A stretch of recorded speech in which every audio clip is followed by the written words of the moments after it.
Joining us on this episode is Cy Moore. Cy is one half of Bailey and Moore, a legendary wedding duo based in Auckland, New Zealand. Focusing primarily on analog, Cy is deeply knowledgeable and enthusiastic about the creative process, how art fits into our modern world, and where we might be heading as creatives continue to reject the status quo and return to our analog roots.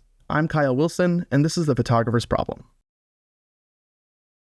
You can ask people a lot of questions, right? And they'll just kind of bullshit you and just be like, yeah, cool, blah, blah, blah, blah, and PR you or whatever. When you ask someone hey, what's your problem? What's your current problem? Whatever. And for some reason, you've allowed people to just go, well, if we're talking problems, well, then we're not really doing PR, are we? And so almost the preferred answer is a bigger problem is better than a small problem.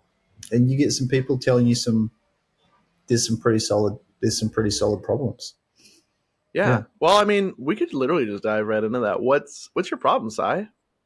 Oh man, well, having considered this like quite a bit. Actually, not having considered it because you asked it, but more that this thing is something that's been the constant consideration and amongst a big group of friends. Like I was just with, the great Ollie Sansom in Melbourne, the mighty Ollie Sansom. I don't think I do, but I should. Dear friend, magnificent photographer, probably unmatched on the planet, I reckon. But don't. Hopefully, he'll never hear this, so he won't know that I said that.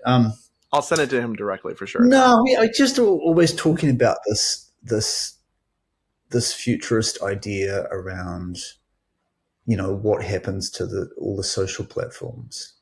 The problem is, like, how do you rebuild the fourth wall? How do you stop performing for an audience and get back to making the stuff that makes you, like an artist? How do you stop? I mean, I think if you have a look at the history of I guess the last 100 years of people making wonderful visual stuff. 2005. There's sort of like before 2005 and there's sort of after 2005. There's like pre-Zuckerberg and post-Zuckerberg, and like it's kind of like the thing that the social platforms did is that they just demolished the fourth wall. There wasn't kind of like an artist is suddenly performing for an audience who has this critical this feedback loop is instant and constant, and everything that we do is fed by like this feedback loop. It feels so 2011 to be talking about this, but it's like here we are 2023 and it still hasn't resolved itself. I still feel that it just gets louder and louder. Mm-hmm. You think it's all the time. It's like when there's like a 2 a.m. party in the apartment next door and you think they can't possibly get louder, and by 6 a.m. it's literally like your eardrums are bursting and you're just like, surely that's it, and on it goes. But it's like this. I mean, you and I were at that narrative thing about AI, and it's the same thing. Like just every new thing that comes along just adds more noise to this to the social platform audience dilemma of like, holy shit, it's just getting louder and louder. It's like we knocked the fourth wall down, we got rid of gatekeepers in every industry, in the film industry, in all the visual industries, in the music industry, and all of these kind of like creative sort of things, and everyone's just working pretty much directly for an audience or performing directly for an audience. And we've got this enormous output of high production value stuff dictated by a short attention span audience's dopamine craving. And yet we seem to have like less good storytelling and less art than we've ever had. And it's kind of I wonder if there's less of it or that it's harder to find. And so by that, I mean, I started using. There's more noise. Yeah, there's this overwhelming volume of noise. There's just more of everything. There's just more. That's really that's kind of like really the thing. But it just sort of comes back to that thing of like, there's two sort of ways to like look at this. There's the from just a person who's a maker, a creator, an artist's point of view. how that works in your world, and then just from the general landscape of creative content, I guess, of creative output sort of point of view, on the planet. I think at the overview of just all of the creative output on the planet, yes, there's this massive amount. There's a shitload of people on the planet. There's a huge amount of tools. There's all sorts of people pushing boundaries in all sorts of places, and there's a whole bunch of stuff being made. And then there's also just an excessive amount of shite as well. If we went back, if we went back sort of to what the golden age Dutch masters era, or the Belle Epoque, or even like the post-war boom in the 50s, 60s America, like you're literally sort of going, there's maybe 5% of society who would consider themselves artists, or producing art, or producing something in this kind of manner. Fast forward to now, and there's probably still the same 5% of people would call themselves an artist, but there is 95% of people producing stuff. Like the output is absurd and is mostly not great. And it's dictated by all sorts of things. I had this discussion the other day. We were talking about, like Instagram carousels, for example, being the format that gets the most engagement. And so anyone who excels at a single image, or anyone who does a certain kind of thing, has to form what they do into this thing if they want to engage with their audience, if they want to get any kind of audience, make it through the clutter, through the actual gatekeeper of the algorithm to get to the audience, for the audience to see stuff. So people are just like, fuck, how can I ram more stuff into these kind of things, into these 4x5 whatevers and all this sort of stuff. And I would have thought, looking forward at this from, say, 2011, 12, 13, like 2023, like this will have resolved itself. We will have rebuilt. We will have realized that mystery is fantastic for art. We will have figured out that, we need to get the fourth wall back to the point where you can make the stuff that you want to make without being concerned about how you deliver it to an audience and all this sort of stuff. But no, it's still delivering stuff to an audience. I think it's a little combination of like delivering it, but also expecting something from the delivery to the audience. So for instance, I take really big gaps between social media postings. I'll take a long couple month hiatus and not really do anything. And then suddenly this week, because of a photo shoot on some cool Cinestill black and white, I got super inspired and started reformatting the way I post and finding a way for my film images to kind of make their way somewhere. But I'm finding myself really happy to go through the work, kind of look at it with a different eye, maybe even change the way I deliver it in its crop or its format. And I'm really enjoying that part of it and actually seeing my work on a page. I actually really get a thrill out of that. But it's undermined by this fact that the work is really good. I'll toot my own horn. I think it's really good work, but it's not being seen. And I feel like it's actually criminal. It's like Instagram was like, no, this is a really great portrait. This is phenomenal work. We're not going to show it to anyone. And that part shouldn't matter to me. It should be okay that, you know what, this isn't work that I'm trying to make a living off of. This is work it's kind of my own personal creative fuel. So I'm getting the thrill out of it, and I'm trying to find in my own balance, how can I be stoked to share it, put it together, whatnot, but then also not care that apparently the internet doesn't care about it. And that's the tough balance for me, at least. It's such an interesting, without turning this into a social media chat, it's such an interesting way that the way that we create and consider our audience and how to reach them and how to present something. I mean, what's the point of art? Point of art is to move people, right? To make you feel something. In any good piece of storytelling, any way you present anything from a single image to like a 3-hour Christopher Nolan film, the measure is did someone feel something, good, bad, or otherwise? Like, do they get the feels? And there's so many things that lead to getting the feels, which is having your point of view challenged, which is being surprised by narrative twist, which is seeing a thing in a way that you've never seen it before, or seeing a new thing, a whole new thing that you've never seen before. Like the myth of the idea of the unknown, or the myth of someplace else, or whatever it is. But like, everything, when you just say, like, excited to share my work, like, what you're talking about is the platforms. Like, what you're talking about, you're not even talking about the internet. You're not even talking about say, your own website, and you're probably not talking about a bunch of non-image friendly platforms, like TikTok or whatever. You're talking about sharing it on, for example, Instagram, because you're not over 70, you're probably not talking about Facebook. So, so we're straight back to this one platform. And so this platform defines how you see your audience and the best ways that you can reach them. It decides, this is the best way we've decided that you can reach your audience. And so you need to package how you see the world and how you tell stories and how you see image making into this, not just into this platform that we have, but into this particular method on this platform that does this thing. Now, here's the problem for all of that as whatever, rebuilding the fourth wall and all of that is preamble. Here's the problem.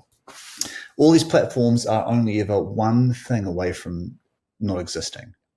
And a futurist would tell you that, like, movements, any kind of like human movement, like a social platform, they have a 20-year lifespan. And so we're talking about this whole sort of socials movement kind of thing. 2005 is kind of like the YouTube, Facebook kickoff of all of that, like kill the gatekeepers kind of thing, 2005, 2015, 2025. So any futurist would tell you that we are in the sunset of these platforms, and we're approaching this, whatever the new thing may come out of it is. Well, yeah, what we've been used to in this cycle with platforms is we've been used to, it's the same motivation to look at work and the same dopamine driver, but it's just kind of slightly different iterations of it, whether it's like YouTube, Facebook, Instagram, TikTok, like X/Twitter. It's like this is all in the same kind of like thing. So we're not talking about what's the next thing. We're just talking about, that's not a thing. That's not a thing anymore. It's done. Yeah. For whatever reason. What kills it, Do you, just as an insightful, interesting, just to poke your brain on it, not to say that either of us are tech startup knowledge or, wizards. If you had to just take a guess, what do you feel or sense is going to be what this shifts into? What is our, whether it be social media or a different kind of a medium or a platform or a different kind of a newspaper, magazine, whatever it may be, or just the reversion from all of it and bringing things more self-centered, which I don't personally foresee that happening. But what do you hypothesize might be the next transition? Well, I think it's more like what's always interesting is how things end, like suddenly one day they're not there. And it's like there's an act of Congress which breaks up someone's empire. Something's suddenly not profitable anymore for all sorts of reasons. But most likely, like a legislative thing happens, and you talk to anyone in that sort of tech industry about data. Like the 4 or 5 big data gatherers, and you talk to anyone at Apple about how they don't feel great about their devices being a Zuckerberg data delivery machine, which is mostly what they are. And so something happens somewhere where suddenly it's just like, that's worthless now, or that doesn't work, or we're just not going to do that, or someone's just like, nah, fuck it, I sold it, or we broke it up, or someone said I couldn't do that anymore. And they don't. Now, here's the gig, right? If you're a photographer and you have used this platform as your key promotional tool for X amount of years, and you've embraced all of the mode of operating that is performing to the audience because there's no fourth wall, and suddenly it doesn't exist, and not just the platform doesn't exist, but this way that these platforms have educated you to deal with an audience and think of an audience, and that constant feedback loop and getting some metrics that tell you, people respond in this way, so I'll package it exactly in this way that I'm told. If none of that exists anymore, right? And you can't reach your audience that way, and you don't have to have those behaviors that you've learned. It's just like, that's the problem. I mean, it's not really a problem. It's more just like, we're right. Are we back? What? How? What? So it's kind of like, like plenty of people would look at the wild metrics on any of the platforms, but say Instagram, the wild amount of views. I mean, you look at the current Gaza situation and the amount of citizen journalism going on, in the Palestinian space in Gaza, and the sheer volume of numbers that's going on around that information stream, and you're just like, holy shit, like this is staggering, like millions upon millions of views and interactions and all this kind of stuff. You look at that and just say, oh, it's alive and well, but also like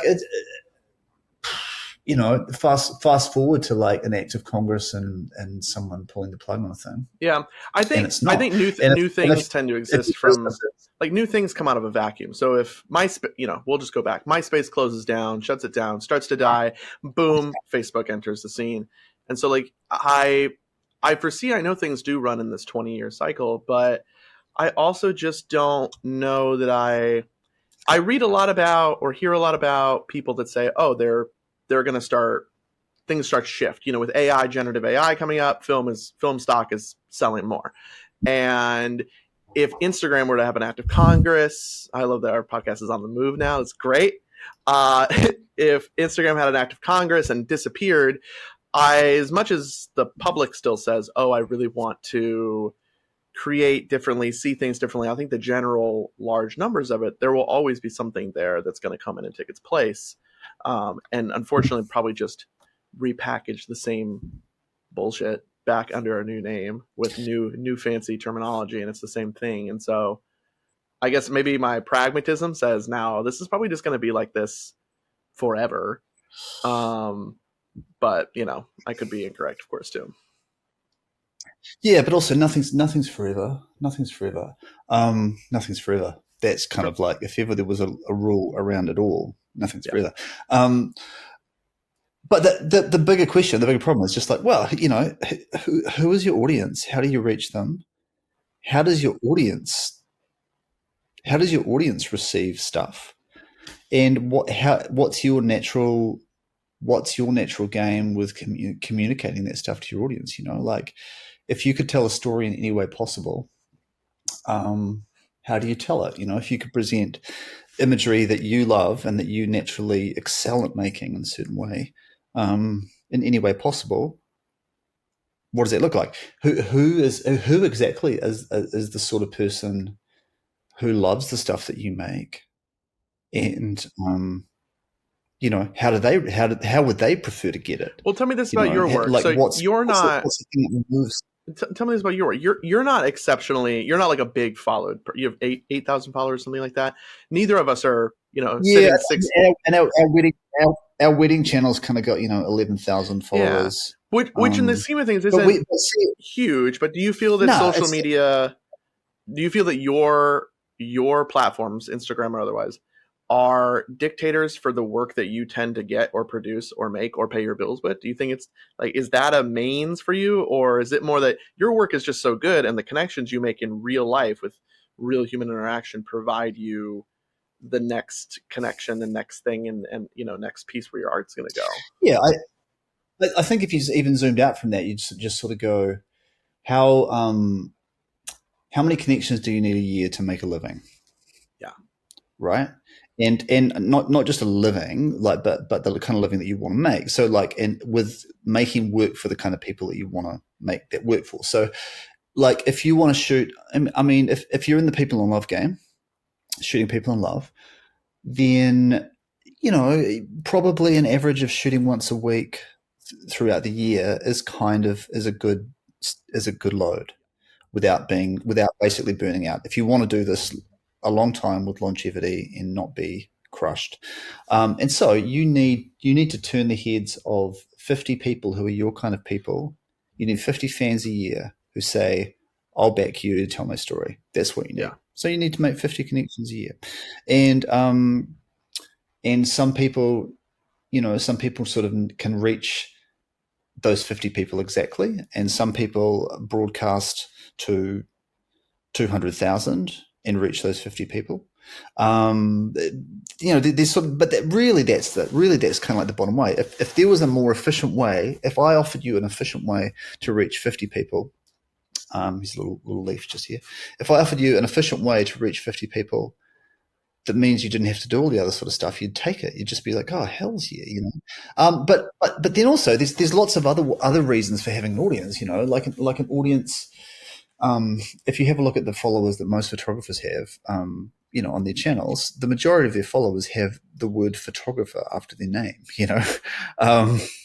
They're not future clients. Like, we sort of get into talking about fan building and how all that sort of stuff works. But the bigger kind of thing is, it's like people respond with all the knowledge that we have about how these big social empires work now. Like if back in 2015, I'd said to you, oh, like these big data empires are essentially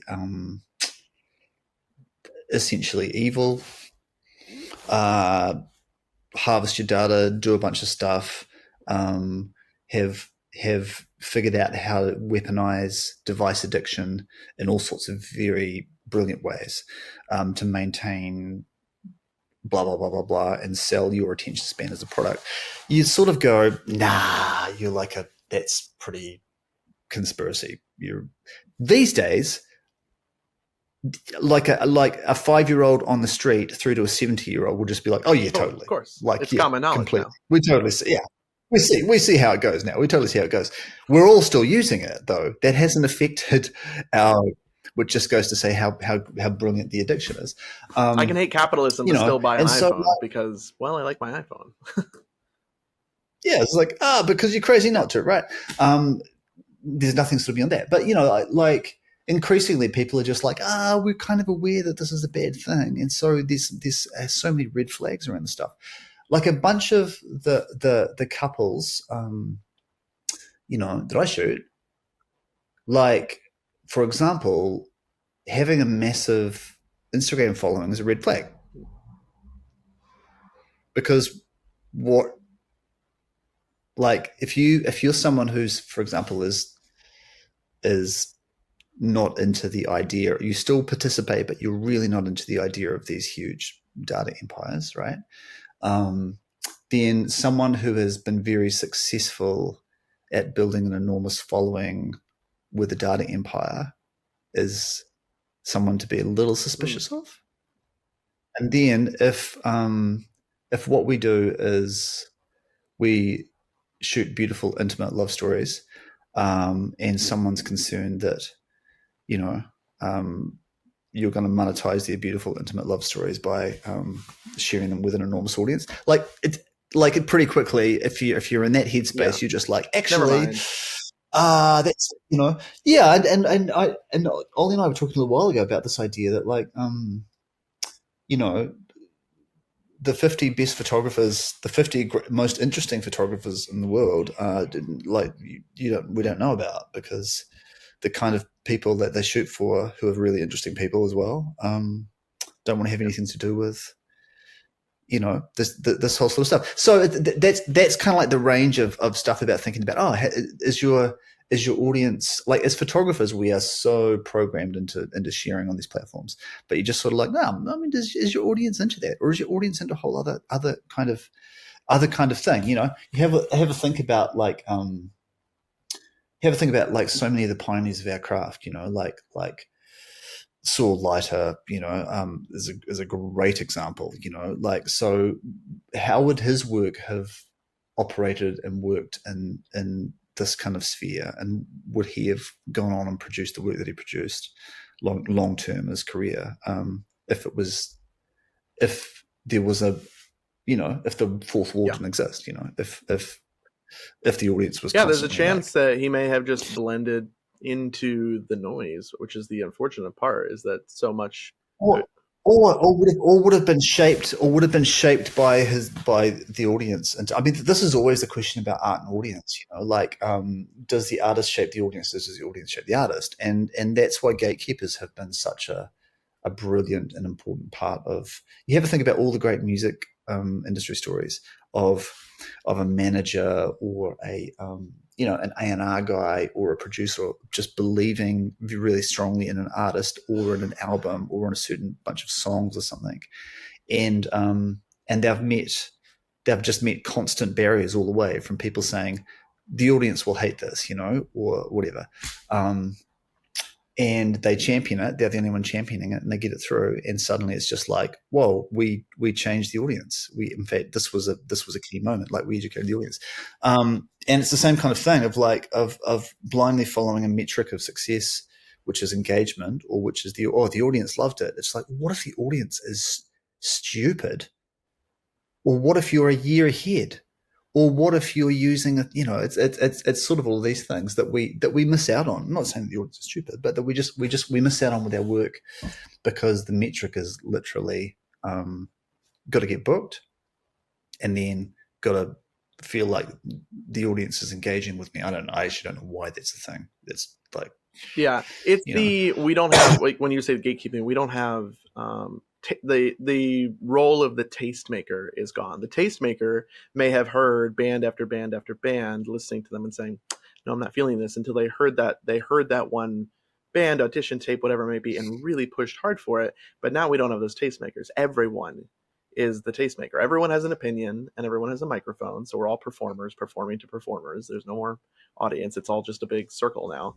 And I think that, in my opinion, at least within the, as you said, people in love business of weddings, that while having a big following can definitely spread my reach and make me open doors. That's the way I've always viewed it. Like, larger following opens a door to maybe a conversation or a room that I couldn't have otherwise. But if I want to tone that back to interpersonal connections and personally sit face to face with wedding planners and venue coordinators and such like that, I can build that business still. And I wonder a bit, in your business, have you felt that while your following might not be ginormous and maybe it opens a door here or there, but would you say that the success that you've had in what you photograph and how you're able to pay your bills, is that more based in these interpersonal relationships you've been able to form and build with people? Or do you think it's something as simple as Instagram got you a job? Nah, I like it. It's purely it's purely fans. This is the difference between art and commerce. It's purely figuring out how to build fans. I had years in the music game before doing this, and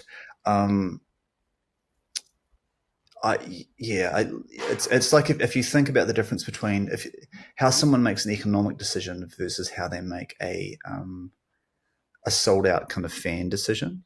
Like a fan. A fan is someone who, sees that a band is playing, like, at a festival on the other side of the country. Like, where are you? You're in Chicago, right? Yeah. So you're like, let's say like 2 summers ago, you had like just the wildest summer of your life, or the most heartbroken summer of your life, or you discovered a thing that you loved or whatever, or you drove around in a van with 3 mates, and you had one tape that like played in the old whatever of this thing you drove around in, and there were 3 songs from one band that just were like, that is the soundtrack of the summer. And then suddenly you see that band from wherever, Denmark, is playing a festival like in LA, and it's on in 3 days, and you're just like, shit, like, that's whatever. And a fan idea just says, we will drive through the night to get to this festival. We will pay whatever we have to pay to get tickets. We will do everything we can to meet them, to buy every piece of merch, to do, like, it's completely not an economic decision. It's a decision based on something about their music and the Venn diagram of the sound that they make, the time of life that I was at, the situation, and all these things came together to be that this is a really important thing to me. This made me feel something. This was off the chart. And so you drive through the night and you do this thing, and you have this wild experience, and you spend everything that you've got and drain every last cent to like get to this place to see these guys play, and buy everything that they've got and do all that sort of stuff. Whereas someone who's making an economic decision about, okay, I have X amount in the entertainment budget for the summer. I can go to 3 festivals, and let's just have a look at the lineups and see what my proximity to those festivals is, and we'll blah blah blah blah blah, and how many of my friends are going. That's like an economic decision. But a fan decision is this whole other thing. Like fans weigh things up based on the feels. Fans make wild, ridiculous decisions. Fans are the sort of couple who've followed you and followed your work for 4 or 5 years, and the moment they get engaged, they call and they just say, "It has to be you." Or I've only ever seen our story told in the way that you see things. It has to be you. When are you available? We're thinking about this. That's a fan. That's a fan. And there's no doubt that making work for fans or with fans, because I think that's the situation. You make work with fans. Like when you go and see an incredible show with a band that has huge fans, you feel that the entire room is making the sound, not just And so making work with fans is ultimately is the reason why I feel like why we all do this, because there's a business model, and this is on the art versus commerce continuum, on the business model front, it's like there are easier ways to make money. There are faster ways to make money. There are less taxing and grueling ways to make money. And so if you're literally sort of, I think as soon as you look at photography as a business model, and you are like, okay, pretty quickly your accountant will talk you into doing something else, but as far as the intersection of art and commerce, as far as sort of this Venn diagram of like being able to make work for fans and with fans, about these really intimate, beautiful times in people's lives where the work you make matters immensely. There's absolutely nothing like it. But yeah, that's I think the thing is that, like, when the social platform started, it was like, if you were a fan of something, you're like, shit, I get direct access to this artist. This is amazing. Listen, if you're a Swiftie, if you're into Taylor Swift, you're just like, it's like the platforms are just absolute crack, because you're just like, I feel like I get access to her. This is amazing. It's just so different than you used to catch these celebrities, whomever that you might be a fan of. You'd catch them for a night on Conan, and that would be your kind of little glimpse, and then maybe some news article. But now it's all the time. You have regular access to whomever you want at all times, and I totally understand the addiction of it. And then now though too, it's become like in the early days of platforms, like the fan access to an artist actually felt like you were getting behind the scenes access. Now it's incredibly crafted. It was all incredibly crafted, so you kind of haven't got that. But I think that's that thing of like, if like a platform is great if it helps you to build fans, and I think building fans, the art of building fans is about understanding who your audience actually is and what they want, and I think then it's like five fans. You can go a long way with 5 fans. I mean, I feel like we've built a worldwide wedding career based on having 5 super fans around the world, because like each one of those crazy 5 evangelistic fans, I mean, gosh, we've got like this super fan in Milan, Francesca De Mori, and she, like, her and her partner have been together for forever, but not getting engaged. And every one of her friends who got engaged, you get like this crazy middle of the night drunken like phone call with like 10 Italian women on the end of the line calling, and to be like, Francesca, just tell them to email. Like the moment one of her friends has got engaged, she's just like, I'm calling them. Like, yeah, we're doing the best. And yeah, and so you've got this beautiful, this sort of beautiful thing. And so I think that's one of the things about the metric is like, like let's say you've only got a dozen followers on the platform, but fuck, if those dozen followers are like Francesca De Mori, like, holy shit, well, let me tell you, you've got a 20-year career. So like plumbing the depths of how fandom works. And this is the thing. So what happens when the platforms fall over? What happens? All these things. What happens? Like, how do you build fans? Like, how do you build your right kind of fans? How do you get your fans back? How do you, like you talked before about like, the platforms like for you are like, it's like giving you access to a whole bunch more people. It's kind of like being at a massive party and the room's just chock full of like a shit ton of people, and there's 1,000 people, and there's probably 20 really interesting people in there who are your people. You're just like, how do you get rid of everyone else and just get the 20? Or how do you end up in a corner with the 20? Drinking at the bar or whatever. But yeah, I think this is always a question. Like if like for an artist, art and commerce, like the intersection is fans. It's like where are the fans and how and it's a do they want to and pay it's for adjusting the approach. I think about, as you were talking about music, it was, if I'm a band, my fandom was built through mostly CD sales and live shows, and then Spotify came in and under the offer of, well, we can put this all around the planet with a couple of clicks, but then it gets inundated by all the noise. And it's similar with, if I was an actor, well, 10 years ago, 20 years ago, streaming wasn't a thing, and it's going to be movies and TV, but now there's so much of it that I've got to break through the noise and find my fan base in new areas. So I think, as much as I hate, I'll use the term hate, I really do hate Instagram and its ways that it, as you said, it dictates and controls the way that I want to share or make art. So now I'm totally free to just share it and make it however I want. But if I want to grow at it, I have to do it their way, their rules, follow this blind algorithm and make reels and all this other things. And so I hate the idea that I have to adjust, but I also just kind of understand it from the fact that that's just what it is. Every single industry has to go, well, we were doing it this way. Now, if we want to keep doing it and enjoying this piece of it, we have to now do it another way. And so whatever comes up after Instagram in this vacuum, there'll be a new presentation. We'll have to post videos in triangle formats, and they'll be 18 seconds long, and that's the way we'll have to navigate it.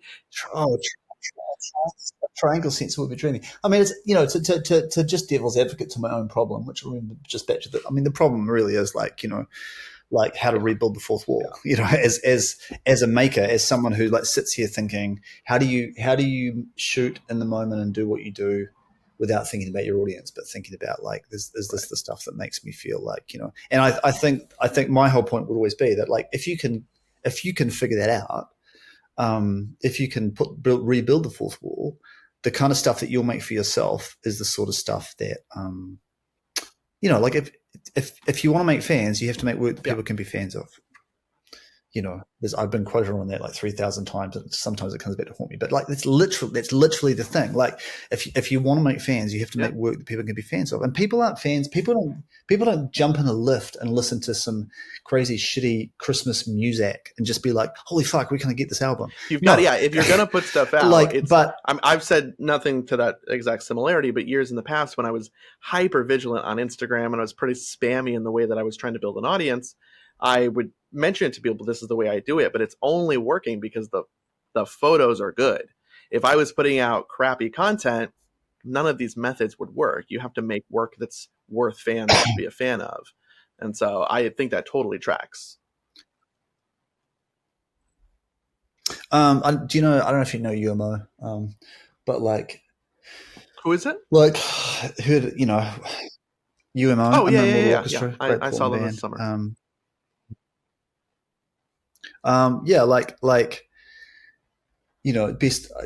Best thing, just the best thing I ever heard, even just about music, was like the UMO guys just being like, you're playing at a festival, you're playing at a big standard festival, and the best thing that can happen to you is that like, as soon as you start playing, half your crowd leaves and the other half pushes close to the stage because they're just like, cool, we've got to the people that matter.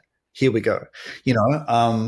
As opposed to just general malaise of like, just it's kind of interesting, but you just want people who you want to be making stuff that makes people leave the room if they're not into it, and that makes people push close to the stage if they love it. That's kind of what you want to make, not just stuff that makes people like, this is good music to drink my beer to while I'm waiting for something else to happen. You can't be palatable to everyone all the time. If you're palatable to everyone all the time, it's probably kind of boring. No, Yeah, well, there's a huge amount of people. There's a vast amount of people. But I think there's that thing, like, if you want to make fans, you got to make stuff that people can be fans of, where they're just like, oh, that looks like you, that looks like a certain thing, I know who this is. Ask yourself whenever you're on the doom scroll, like, how many things did you see where you knew straight away whose work that was before you even looked at the tag? And there's not a lot of stuff. It's the same thing when you hear stuff come on a Spotify playlist, or come on the radio, heaven forbid, or whatever, however you consume music. Like the first three beats of a thing, when it comes in, you're just like, I know who that is. Oh yeah, shit. Or your heart knows before your brain knows. That's stuff you can. It's be funny because we talked about this in Auckland a little bit, and I have felt that the signs of a really good photographer, or a good wedding photographer, is consistency for a lot of the business reasons. If I'm a bride booking you in January for my wedding 12 months out, I hope that your work looks like it does in January and it doesn't change every few weeks. But in general, I think it's a skill. I think it's a really difficult thing to be able to walk into any environment and walk out with the same kind of deliverables. But I have found over time, as much as I've enjoyed the fact that when I find other photographers or myself, I know that my work is pretty recognizable when you just first see it. If you know who you're looking at, you're like, okay, that's definitely Micro Jupiter. But I have felt very stagnant in that. And I've really loved work from people who, while it looks different and there isn't a consistency, you can still tell there's this internal artistic vision that you can tell. I go, oh, this is Cy Moore, or this is whomever. And so I think this, for me at least, I'm so left-brained, I feel like, most of the time, because I think things in ones and zeros and straight lines. To be consistent is great, but to break the consistency while still finding what I want to make or do, and not allow the audience or the fans to dictate it, is really, really difficult. Do you find yourself falling into patterns of consistency that you have to catch yourself, or do you really allow yourself to go, I'm going to make whatever my heart screams? I think consistency is like, repetition is knowledge and power. Boom. That's a chef saying. That's a high-end chef saying. That's about, like, when you develop a menu, and you workshop it with your crew, and you take it to service, and then you do whatever, 2 services a night for 6 months and doing the same stuff. And it's just like and they're like, most people are like, doesn't that get boring? And it's like, repetition is knowledge and power. The longer and better and more you focus on doing it, the better you are at understanding exactly how it works. And it's kind of like, so I think the consistency and your output, is repetition, is knowledge and power. And so long as you're like practicing a thing that actually your audience wants, then you're just going to get better and better at plumbing the depths of it, and then of exploring it beyond that, right? But like, I think it's that thing of like, we always talk about the idea of, like, you are what you eat, right? So like your diet, your visual diet, feeding yourself, all that sort of stuff. And that a really great practice to do is, like, for half an hour every morning, you rip through a photo book. And it's kind of like you do one a month. Like every single morning with your coffee, you spend 30 minutes for a month with the same book. And what'll happen is, whether it's, let's say it's Los Alamos, like Eagleton, or Uncommon Places like Stephen Shaw, right? So like you're whipping through Stephen Shaw's like work, and after that first 2 or 3 days of looking at like his work every morning for half an hour, when you're kind of like before you start getting screen time, you'll be like, oh yeah, done it, but you've still got like. You've still got 27 days to go of looking at this guy's work, and you'll literally like consider it and look at it from all sorts of different angles, and you'll get completely bored of it, and you'll absolutely hit the wall and be like, I cannot open this book one more time at about like the 3-week stage. And then, the first day of the 4th week, when you open that book, you'll be like, holy shit, I don't know anything at all about this. I see all the things, and now I see all the things I don't see, and like, oh my goodness.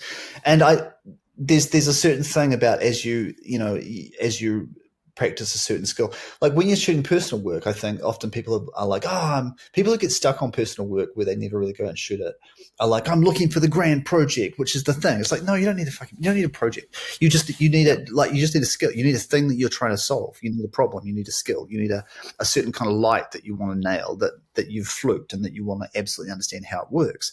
You don't just want to be, I can shoot it, make this pretty image. I want to understand exactly how, like, for example, like this Caravaggio kind of thing works, or how this crosslight thing, or blah, blah, blah, or, high key or low key or what, And so you chase this one thing and you keep mining in and in and in and in with this repetition.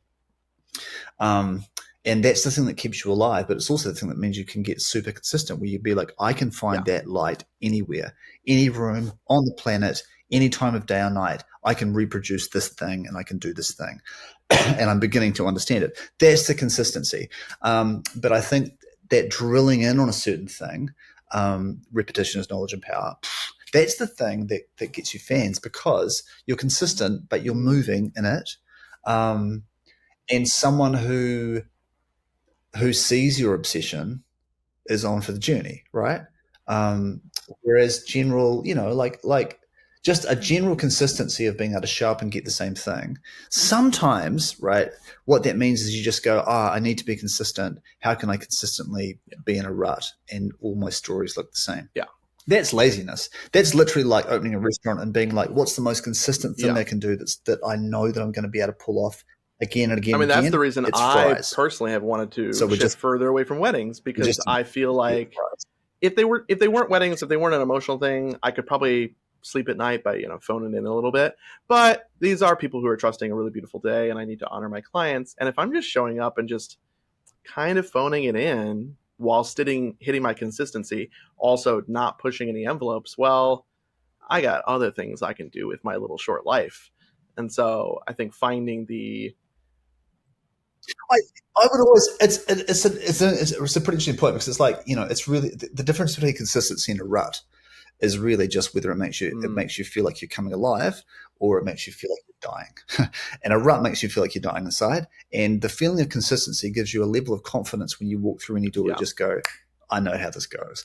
And I reckon I can anyone who's in a rut, I can transform you immediately onto the other side of the coin just by this.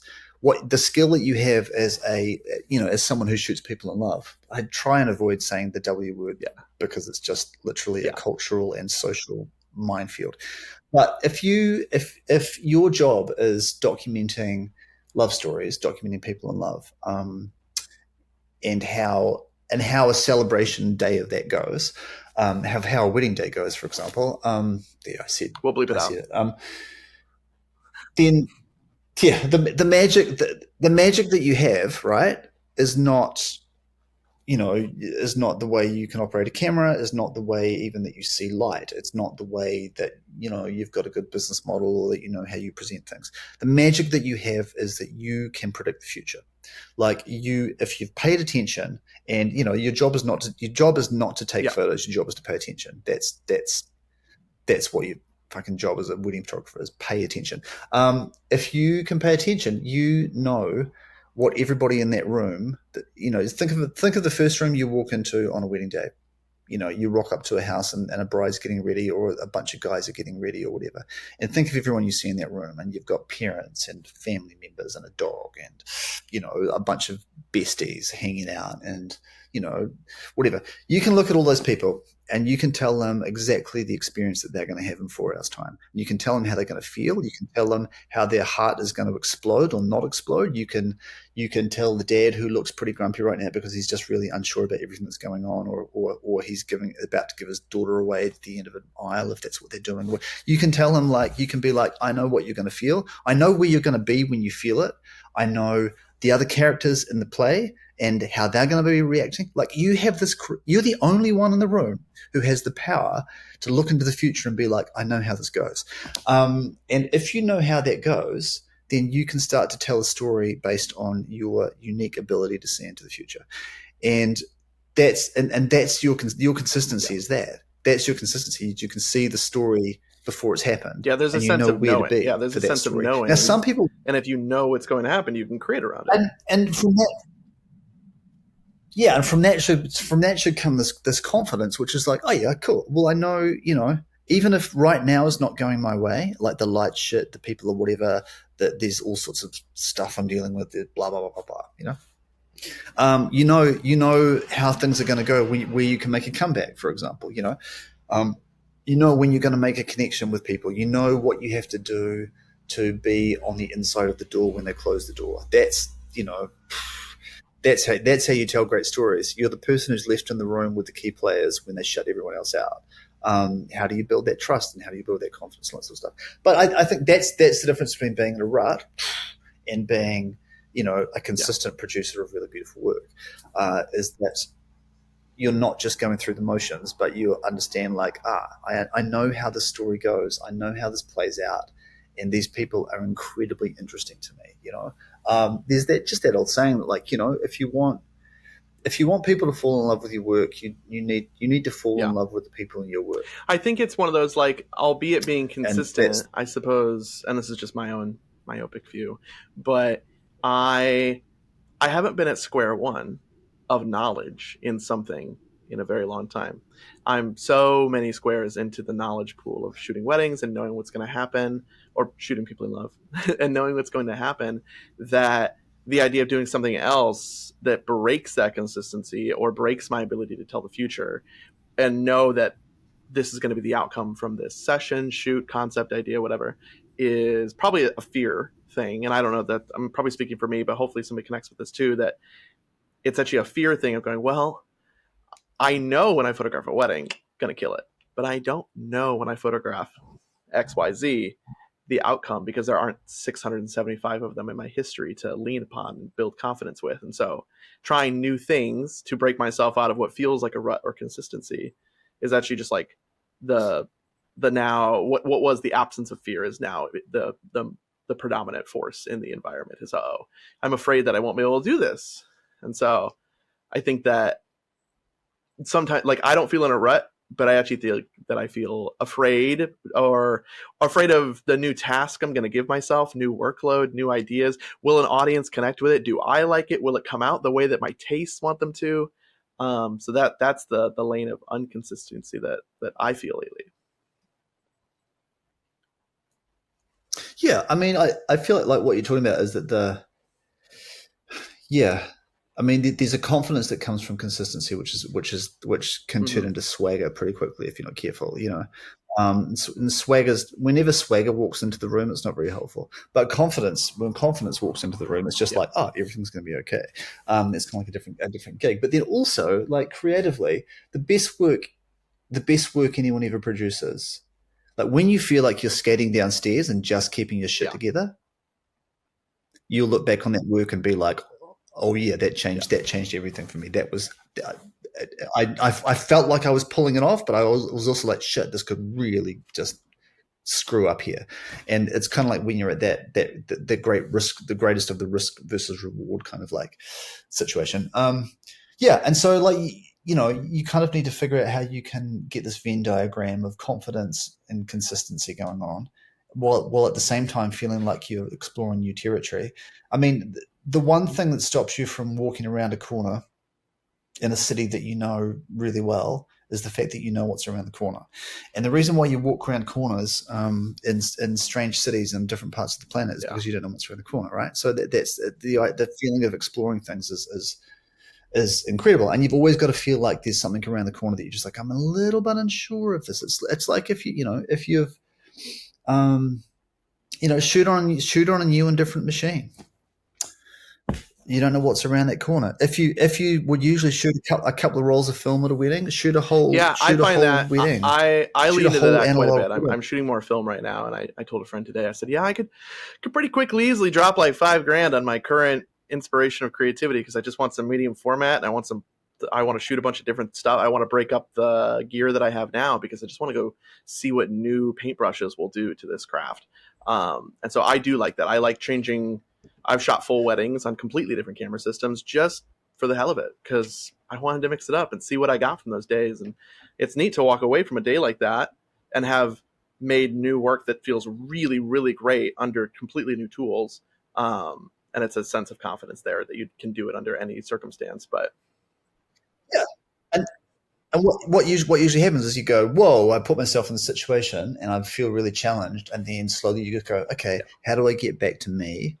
How do I get back to seeing stuff and not being safe, but seeing stuff and making the stuff I Yeah. make in this thing, in this current whatever that we sort of get going on.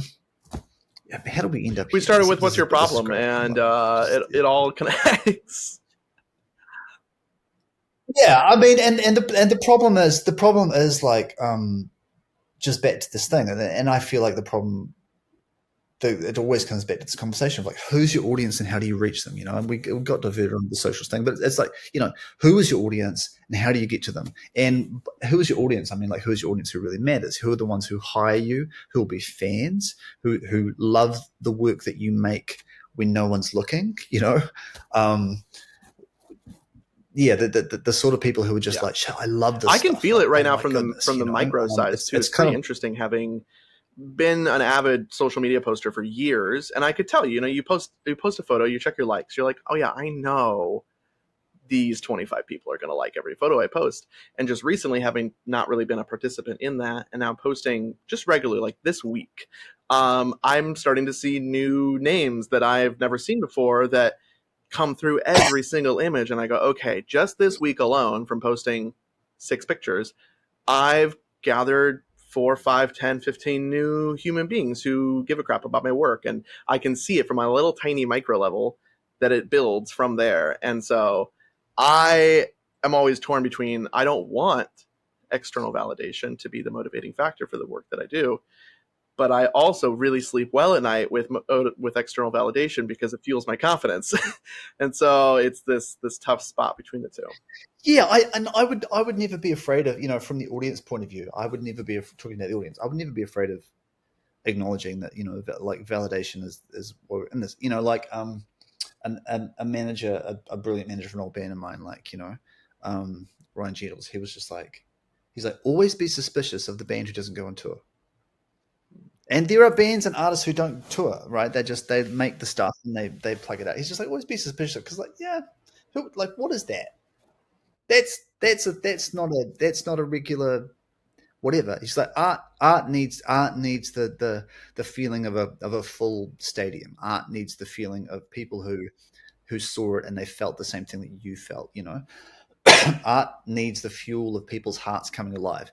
And if you want people's hearts to come alive, really, truly, you want them to experience the work that you make, whether it's a music or a film. Like, there's no filmmaker who is just stoked that anyone's watching their films on their phone. No, they're like, they want an audience to be in a cinema, experiencing the whole thing, being like, this. I want you to feel this thing that I felt when I made this. That's definitely one of the killers I sense of Instagram is when I even send an image to anybody, I go, man, I'm on my nice big 38-inch monitor here. I have a French Grand Cinema print over here that's 48 by 63. I love large scale things. And when I send it to someone and they shrink it down to this, it really kills it. And yeah, I sense that. And in my own lane, I'm like, okay, how do I get this stuff into a book, on a wall, eyeballs in a different way? I want to control the way that eyeballs are seeing it, and I'm not able to right now because of our problem with Instagram. They're dictating how we get to deliver the content. And to even zoom out of our problem of maybe not understanding who our audience is and how they want to get stuff. And one of the biggest problems with if you can't understand how your audience prefers to receive visual stuff, the biggest problem with that is our audience doesn't know how to receive visual stuff.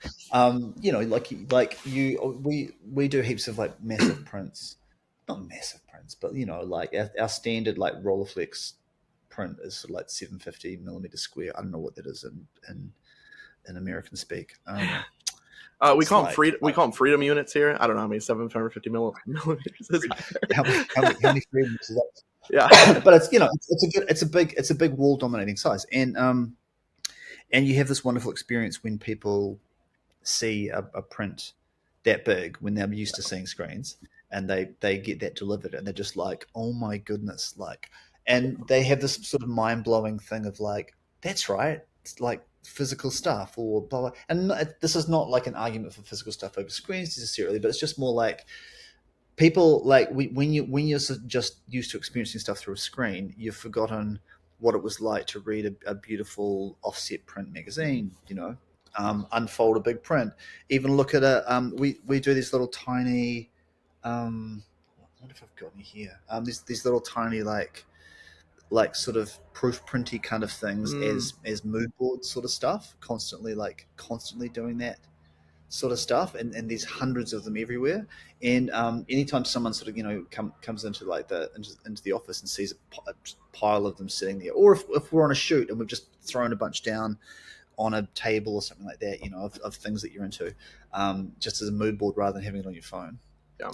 It's a lot more tactile. Yeah, as soon as people like pick up this tiny little thing, they're just like, holy! People are always stealing them because they're just like, I'm having that, which is a great sign. It's just there's all these different ways to experience these beautiful visual things. Like I have this massive National Geographic collection of old Nat Geos, and obsessively going through and looking at,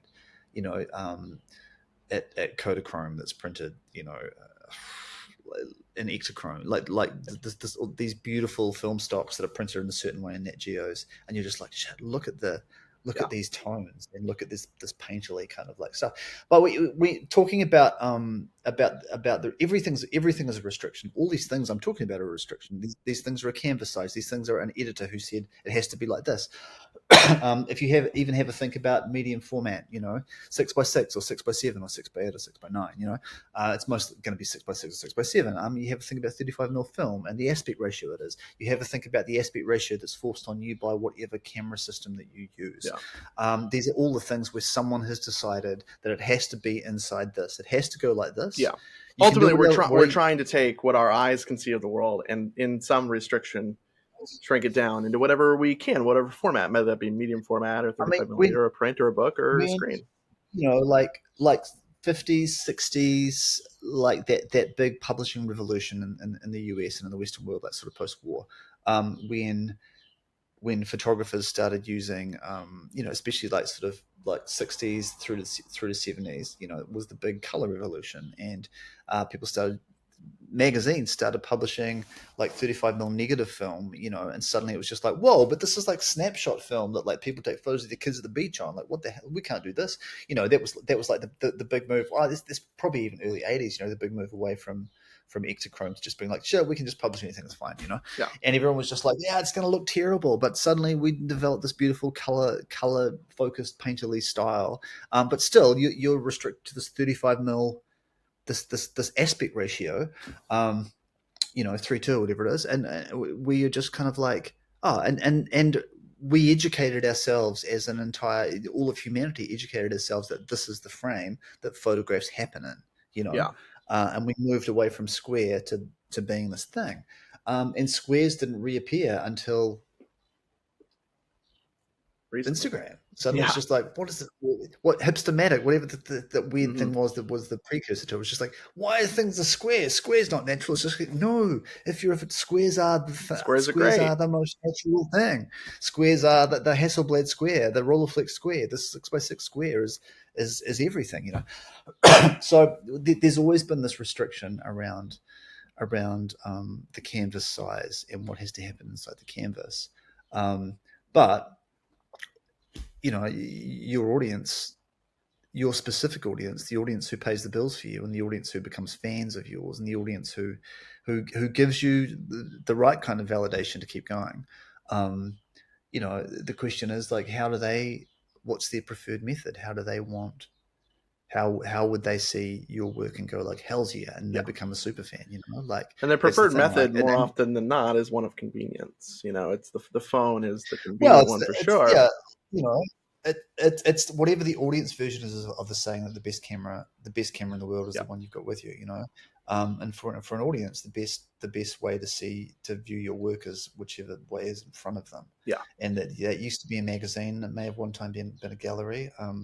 But it could just as easily be a billboard or a paste up on a city block, or or dudes. I mean, remember the wheat paste days, and you come across all this crazy, wonderful art that there were only 20 copies of that were just smashed around the neighborhood, But Yeah, it keeps yeah, changing. I think something I've noticed in this little run on Instagram is that I've been frustrated with the fact that I'm not able to show the fine detail of this really beautiful color and image that I want to share. And so recently my approach has been like an initial image that's a really tight square crop, like far tighter than I probably would typically, and then a full image following within the carousel. And that gives me at least like a little bit of control and go, you know what? I really want people to be able to look tight into this image because I think it's beautiful. And I've stared at it for an hour on my beautiful screen. I want to share that same experience. But again, it's just working within the restrictions that we're forced upon by this, audience, Instagram, social media narrative. but also you can abandon, you can find a new method, you can whatever, you can have a mailing list of 1,000 people and do a Substack or send out a newsletter, or print a magazine and Yeah. send them a broadsheet thing that Yeah, they or a receive in book the or have a show. Yeah, there are those other means. there's all of these things where it's we become automatons as artists, thinking like, we are very hand to mouth, eye to mouth, of just like, it goes like this, the channels are like this, until someone takes the channel away, and this is sort of what the problem is. Yeah. At some stage, the channel that you put all your effort into will disappear, and you'll be forced to think about, where are these people? Where have the people gone? Yeah. Who actually are my people? Who is the audience who pays the bills? Who's the important audience who, I need to nurture and turn into fans? How do I build fans and turn them into fans? How do I reach them? And what's the medium? And what's the medium that they prefer, not just the medium that they're presented with? That's your bread and butter as an artist. How does validation work, and what's that feeling that you get? I remember that at the AI thing that we were talking about, I think we were talking about the idea that the panic around AI is actually the killer of the platforms, because if the production values and the avalanche of stuff just gets more and more and more and more and more, at some stage, there's no dopamine hit to being on the scroll. You're not just like, oh yeah, like it's just like, cool, like here's there's nothing you can imagine that you won't see anymore. Another perfect, beautiful image that speaks to me from a childhood nostalgic. Another wild, fantastical world that like I'd never thought existed, but also it's just like, oh, cool, it's just another one, because it's like I'm seeing 17,000 of these a day in all sorts of different ways, in all sorts of different. I think of that specifically, actually, from there's a photo. I'm not like you where I know all these people's names, unfortunately, but it's this really beautiful, famous photo of these children at like a county fair in the 60s or something.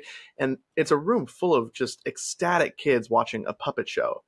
And it's really cute and wonderful. And I think, oh my gosh, the puppet show, no one would care now. Those kids could give two craps about a puppet show because there's so many other things to be saturated with.